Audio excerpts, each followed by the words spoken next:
Hello, and welcome to the weekly energy update for the week of April 6th, 2025. I'm Renee Spears, a spirit guide channeler and spiritual mentor, and I'm coming to you from sunny and beautiful Bozeman, Montana. Every Sunday, I share the energy for the week ahead, and I also infuse the show with some positive vibes, so you get a little positive energy boost just for listening. And with everything that's been going on through the last month, I've totally forgotten about Mercury being retrograde. It kind of got lost in all the other important things happening, the eclipses, the equinox, Neptune moving into Aries. I forgot about our friend Mercury. That is until this week when a lot of my tech started messing up. My internet went down during the quantum leap class, payment portals didn't work, my phone was acting weird. So thank goodness Mercury goes direct tomorrow, April 7th. It's been retrograde since March 15th, which was right after that blood moon eclipse. So no wonder this has been an intense Mercury retrograde, because it's been retrograde during all the intense shifts. So when Mercury shifts directions and it pauses, aka it stations, it cranks up the energy for a few days.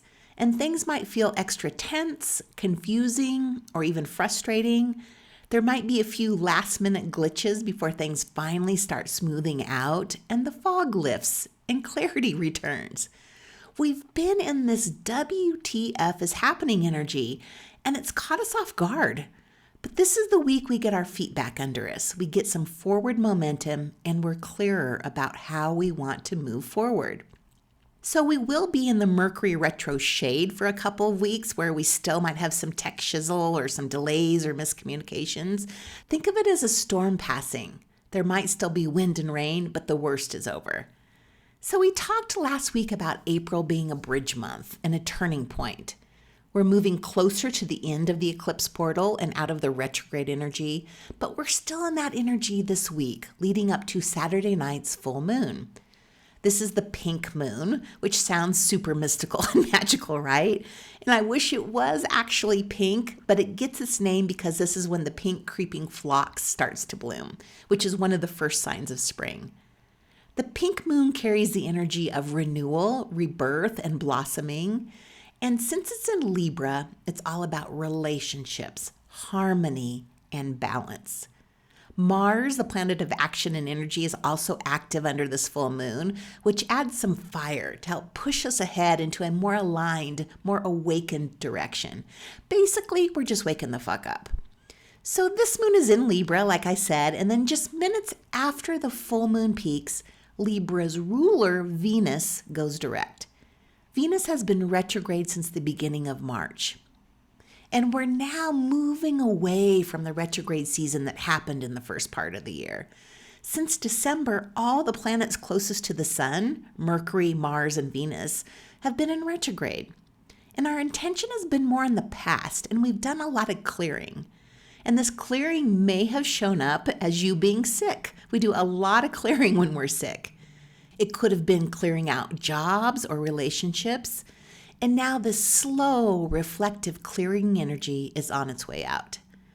During the time Venus was retrograde, we reflected a lot on our relationships, our values, and our finances. We've had some time to reflect, and now it's time to take action, especially around our values and our finances.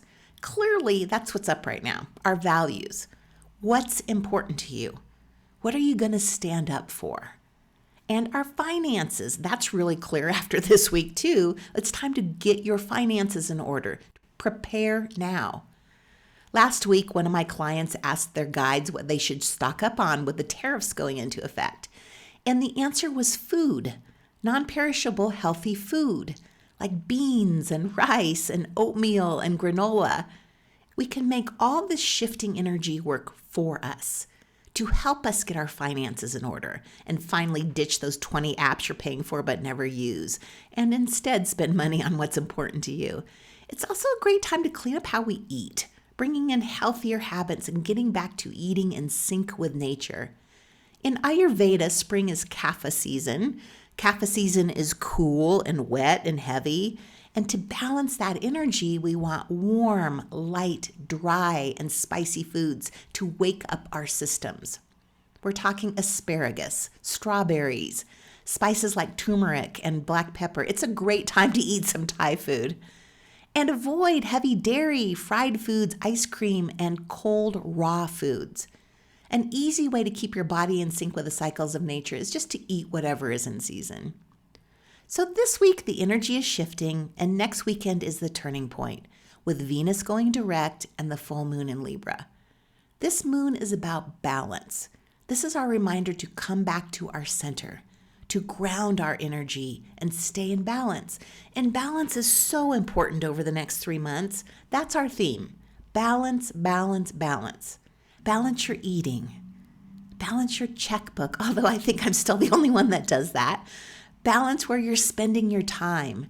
As we come out of this retrograde energy, we're going to feel more like putting down the things we've been distracting ourselves with. We're going to feel like releasing the stuff that no longer aligns with a new version of us. Full moons represent a climax point. So at this stage, we are finally can wrap our heads around just what metamorphosis is happening. We finally get what's happening. And I don't need to tell you how pivotal this moment is in our human evolution. It's pretty obvious. This is a once-in-a-lifetime energetic window that's calling us to rise. This is a time that shapes who we will become. And I think we all can feel on a soul level how important these times are. And the best thing you can do is to take care of yourself. Stay balanced.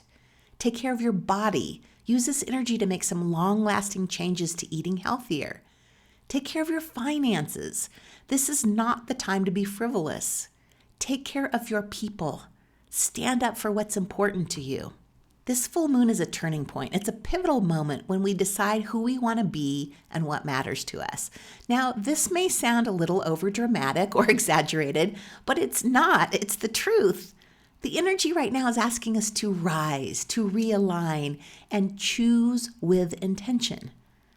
This is our moment to shed the old stories and step fully into the version of ourselves we've been growing toward. Trust that whatever you're releasing is making space for something more beautiful and more aligned. And trusting that all this is ultimately for our highest good can be really tough right now. And that's why balance is so important. When we're in balance, we can have hope. And it just makes everything easier. So balance, balance, balance. And that's it for the week. It is beautiful in Bozeman, Montana today. So I am going to go out and take Jasper for a hike and spend some time in nature. And it helps me stay balanced spending time in nature. So as always, thank you for listening, subscribing, and sharing with your friends. Have a great week, everyone.